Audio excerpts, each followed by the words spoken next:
Монгол улс тулгуур төр байгуулагдсаныхаа 2220 жилийн тэгшөөгийн нонд үндэсний их баяр наадантайгаа давхцуулан тэмдэглэж байгаа билээ. Үе үеийн Монгол төрийн эхлэл суур, хүннүү бүрэн хэрхэн үүсч байгуулагдаад оршин тогтносон ямар ёс заншил түүх соёлтой байсан бэ гэдгийг эрдэмтэн судлаачдын судалж дүгнсэн байдлаар архангайчууд өнгөрсөн өдрүүдэд сонссон гэж болно. Тодорхойлбол Архангай аймаг бол хүннүү судлалын үлгийн мөн сэдвтэй археолог түүх соёлын нэгдсэн арга хэмжээг аймгийн засаг даргын тамгын газар шинжлэх ухааны академийн археологийн хүрээлэн Монгол Улсын их сургууль Монгол Монокогийн хамтарсан археологийн экспедиц хамтран зохион байгуулсан юм а.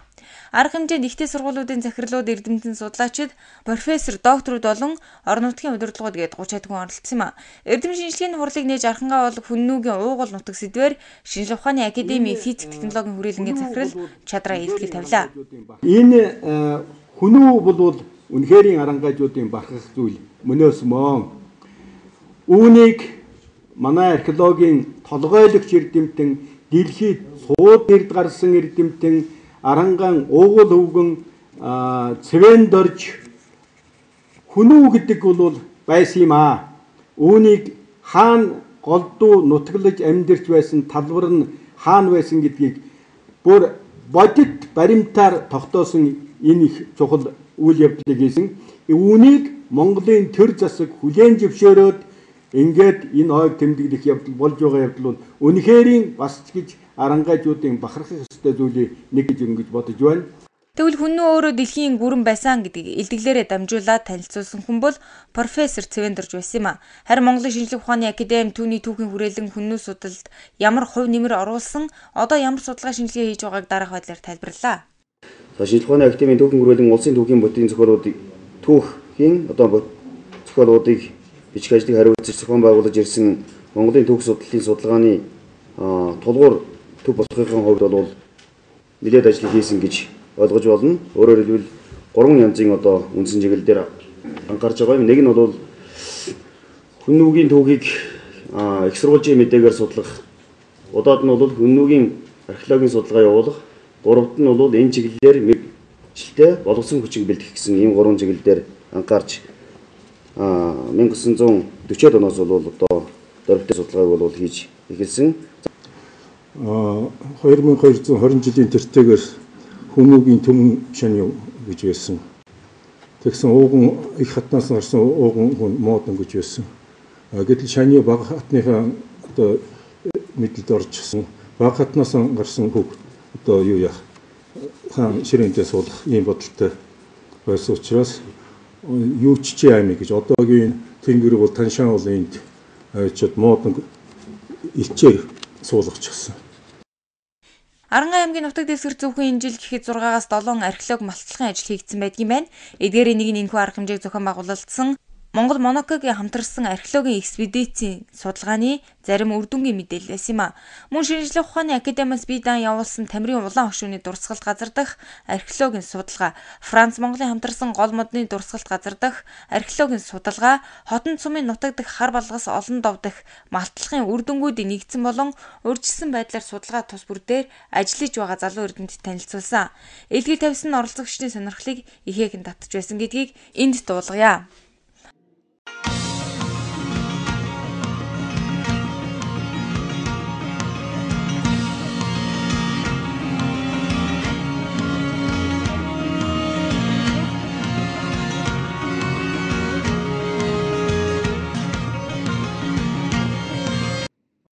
Архангай аймаг хүннүү судлалын үлгийн нутаг мөн арга хэмжээний дараагийн хэсэг нь эрдэмтдийг аймгийн төвийн түүх, өв соёлын дурсгалт газруудтай танилцуулсан явдал байлаа. Музей болон галдан зуу хийдийн сэргээн засварласан байдал булган уулан дахь тогтчил бүхий бурханд цэцэрлэгт хүрээлэнтэй танилцсан юм а. Мөн энэ үеэр болсон чухал үйл явдал нь аймгийн төвийн 100 урд төв зам дагуу шинээр цогцлон байгуулсан аялал жуулчлалын нэгдсэн мэдээллийн төвийг санаачлаг эдвэх гаргаж хөрөнгө оруулалт хийсэн албаны хүмүүс ёслол төгөлдөр нээж тууз хайчилсан юм а. Аялал жуулчлал мэдээллийн төвд дурсгал газруудын нэгдсэн мэдээллүүдийг цаасан болон зурагт хэлбэрээр бэлдэж байршуулсны дээр хүннүү 2220 үзэсгэлэнг тус аймгаас олдсон археологийн үнд дурсгалуудаар музейн стандартын дагуу ёсчлон дэглэж олон нийтийн хүртэл болгосон нь тус төвийн үйл ажиллагааг улам өргөжүүлсэн байсан юм а. Цаашдаа яах вэ гэхээр ер нь Архангай аймаг аялал жуулчлалын ямар тийм суурьтай байна. Ямар газруудыг аялал жуулчлалаар хөгжүүлж болж байна. Хаана очивол хүн ямар юм үзэж болох вэ гэдэг мэдээллээр монголч бай гадаадч бай ямар ч хүссэн хүнд ийм мэдээлэл өгөх юм та. Байгуул. Ингэснээр одоо ямар ач холбогдолтой гэж та юу гэж дүгнэж мэдээж одоо өмнө ийм зүйл байсан. Тийм. Өмнө байхгүйсэн шүү дээ. Ер нь аймагч гэсэн бас яг ийм мэдээллийн төвүүд ерөнхийдөө бол байхгүй байгаа. Тэгэхээр яг нь ер нь одоо яг хөр аялал жуулчлал гэдэг хүм болгон одоо тодорхой хэмжээгээр ойлгож эхэлсэн утаагүй үйлдвэрлэл гэдэг юм. Тэгэхээр ер нь аялал жуулчлал энэ мэдээллийн төв гэдэг маань аялал жуулчлалын салбарыг цаашдаа ер нь эрчимдээ хөгжүүлэх л юм зорилготой гол зорилго бол тийм л учиртай байна. Зарангаа аймгийн хувьд бол онцлогтой. Дээр хэлсэнчлэн баруун чиглэл рүү явж байгаа одоо гол зам энэ аймгийн төвөр одоо дайрч өнгөрдөг. За тийм ч учраас аялал жуулчлалын гол бүс нутаг болох баруун аймагуудыг чиглэж явж байгаа жуулчд бол Аранхан аймгаар дайраад за зам дагуу ямар одоо шин сонирхолтой аялал жуулчлалын одоо үзмрүүдийг үзчих боломжтой вэ? За археологийн олдвруудыг үзчих боломжтой. За дээрээс нь үзэсгэлэнт газрууд нь одоо хаана ямар одоо километрийн зайтай байж болох за зам дагуу үзчих боломжтой вэ гэдгийг энэ аялал жуулчлалын нэгдсэн мэдээллийн төвөөс олоод авчих боломжтой. За тухайлбал үзэгчтэй харж байна. Аранхан аймгийн хотын сумын хар балгас гэдэг энэ газрын тухай мэдээллийг англи монгол хэл дээр энэ аялал жуулчлалын нэгдсэн мэдээллийн төв дайршуулсан баг жишээтэй. За тэгэхээр энэ төвийн хувьд бол анх удаа Аранхан аймагт одоо байгуулагдсан энэ жил зунаас эхлээд ажиллаж эхлэж байгаа. За бусад аймагуудаас бас нэг зүйлээр онцлогтой болж ийн гэж хэлж болно. За аймаг орон нутгийн удирдлагуудын хувьд бол аялал жуулчлалын бүс нутгийн хувьд аялал жуулчлалаас олох орлогоо одоо нэмэгдүүлэхийн тулд тус жуулчлах юм үйлчлэгийг анх удаа одоо эхлүүлж ийн гэж хэлж ойлгож болохоор байгаа. Жишээлбэл Архангай аймгаас олдсон энэ олдвруудын тайлбартай Улаанбаатар хотод үндсэндээ байж идэг музейд тавигдсан байдаг энэ үзмрүүдээ Аранхан аймгаас олдсон юм ховор олдвруудыг тайлбартаагаар нь байршуулсан байх жишээ те. За тэгэхээр аймаг орон нутгаар Монгол оронд одоо ажиллаж байгаа аймаг орон нутгийн төвүүдэд бол ерөнхийдөө музей үзмрүүд байдаг. За музей үзмрүүдээс онцлогтой нь бол аялал жуулчлалын төв нь бас мэдээлэл тал руугаа илүү их хандсан, жуулчдад зориулсан хөтчийн одоо хэлбэрээр ажиллаж байгаагаар энэ аймгийн явуулж байгаа энэ анхны одоо үйл ажиллагаа байна гэж хэлж болохоор байгаа. Орон нутгуудад ажиллаж байгаа явцад бол ийм шин санаагаар хийсэн Аранхан аймгийн ажил бол сонирхол татгаар байгаа. Тийм учраас үзэгч та бүхэнд бас Аранхан аймагт нэгдсэн аялал жуулчлалын нэгдсэн мэдээллийн төвийн талаарх мэдээллийг шууд телевизийн сурвалжлах бүрэг шууд амжуулж үзүүллээ. Оролцогчид 2 дахь өдөр нь Их Тамир сумын нутаг дахь Цацын эрэг гэдэг газарт хийгдэж байгаа археологийн судалгаа, маллахын явцтай газар дээр нь очиж танилцсан Монгол Монокогийн хамтарсан эрдэмтдийн экспедиц эртний булшинд маллах хийгээд олдврынхаа үндсэн хэсэгт хүрээд байхад нь бид ярьслага авч амжсан юм а. За өнөөдөр одоо та бүхэн харж байна энэ хүрлийн үеийн чулуун дараастай дугуй хэлбэртэй юм булш малтлах судалгаан дээр ирээд харж байна. Энэ бол одоо баруун хоошоогоо толгойн чиглүүлж хажуугаар нэвтүүлж оршуулга байна. За энэ бол одоо яснаас нь харах юм бол одоо анхны одоо юугаар бол одоо эмэгтэй хүн болов гэсэн таамаг зөвшөөрж байна. Одоо энэ манай судалгаа хийж байгаа эрдэмтэд.